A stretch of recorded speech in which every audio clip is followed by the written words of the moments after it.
I want to especially acknowledge a number of people here tonight. Yekta and Feridun Ala, Iran Ala. Iran and Feridun's father and mother are the reason that I'm standing before you tonight. Because when he was ambassador to Washington, my father, who had made his way circuitously into the diplomatic corps, was in Washington. He was a confirmed bachelor. He was 53 years old. He had no intention of getting married until his mother and father introduced my mother to my soon-to-be father. And as she said, I caught the big fish. So thank you, Feridun and Iran, for what your family has meant to mine. Omid Memarian, that Nazee spoke about, is a young man who is a journalist, and he is a survivor of the Iranian prison system, not the American prison system. Like 2 or 3 other people here this evening who have been in an Iranian prison. What I went through in 8 years in prison in the United States was nothing compared to what Hale went through for 90 days in Iran. Nothing compared to what my cousin Eskandar went through for 8 years in Iran. Nothing compared to what my good friend Iraji Zadi went through for a few months in Iran as well. So, Omid, the wonderful thing about having a wife that editorializes from the side is, there's nothing that you can be, Iranian wife. Yeah. So yes, Omid. Yes, it's a common ailment. So, They know better than that. Omid helped me bring this book to fruition. I wrote this book in prison. It didn't take me a long time, believe it or not, to write the book.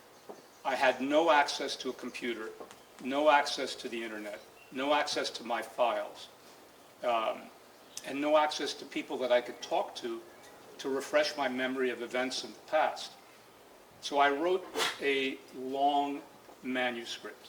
I had it typed in prison by an inmate on an old-fashioned manual typewriter. It sat in a friend's house in New York for almost 8 years. When I came out, I said, I have to find an editor that can help me take this book from what I had written and make it into a readable manuscript. And with Omid's help, I found my editor. Lo and behold, he turned out to be a graduate of Landon School here in Washington, where I had spent all of my formative years. So it was a small world indeed. But Omid has continued to be helpful to me in terms of ensuring how this book gets properly promoted. Nazee was supposed to have told you, she forgot, that we now have a Persian version of the book. It's been translated into Persian. Yes. Because what we found, as Hale has said as well, there are a number of people that find it easier to read in Persian, particularly of the older generation. And so we now have a version in Persian. The title is changed. It's As Shiraz Ta Washington. Wow. I also want to acknowledge my old friend Howard Burris, who was a classmate of mine from Landon, who came to visit me in Iran for what was supposed to be a 1 or 2 week holiday. But as luck would have it, he ended up falling in love with a member of the Shah's family and ended up staying in Iran until the revolution. I think he left probably a day or 2 before the Shah did. So, Howard, thank you for being part of my life. I took liberty of relating a number of somewhat amusing anecdotes in the book about you.